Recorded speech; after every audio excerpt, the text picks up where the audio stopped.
Hello, welcome to Tips on Teens. This is Kent Toussaint, licensed marriage and family therapist, coming to you live on Facebook as I do every Wednesday at 12 o'clock to answer your questions while you enjoy your lunch.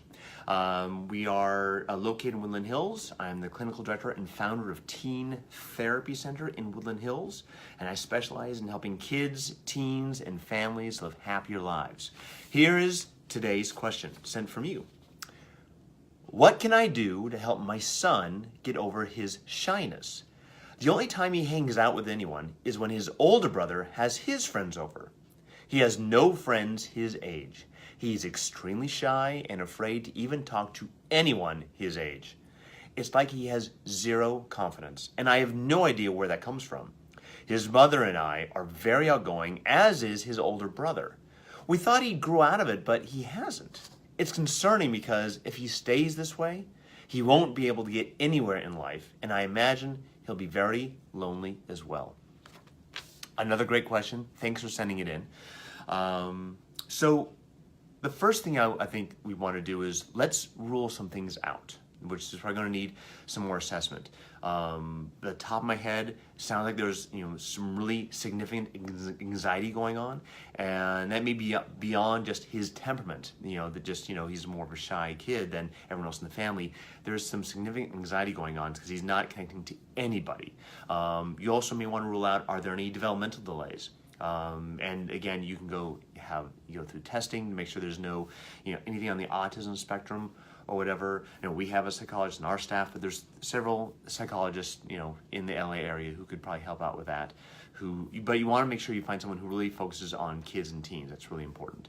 So you want to rule those things out, because if those things are in play, different treatment options and modalities come into play. I mean, is medication appropriate? And I don't know. That's something you have to talk to a doctor about. But the anxiety is pretty significant. My other concern is what's going on at school.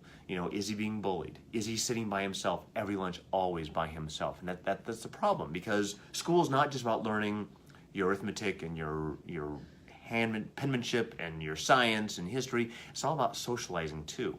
And if he's not socializing, there's something going on.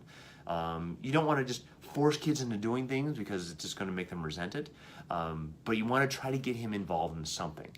And it may be that this kid is spending too much time on screens and he's getting so much emotional validation or a sense of control or safety, or a false sense of safety there, that he's not able to go out in the real world. And so you may want to start limiting his screen use so he has another option but to go do something. It could be just something that he does with you. Maybe it's scouts. Maybe it's a hiking group. It doesn't have to be something overly competitive or strenuous or a lot of expectations.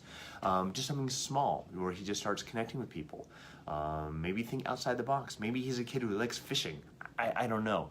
But it's important to help him find things. And one of the last things you talk about is your worry that if he doesn't get past this, he's going to be very lonely and unsuccessful. And it's important that we as parents keep our own fears and anxieties in check, because that can interfere, because we put all this expectation and hope on our kids, and if they're not achieving where we want, it stimulates our anxiety, and then we put that back on them. So if they're already an anxious kid, it's building up even more. So that's our talk for today. Again, these talks are pretty brief and to the point. Obviously, we can talk for a long time about these issues. If you have more questions, you can always give me a call or send me an email.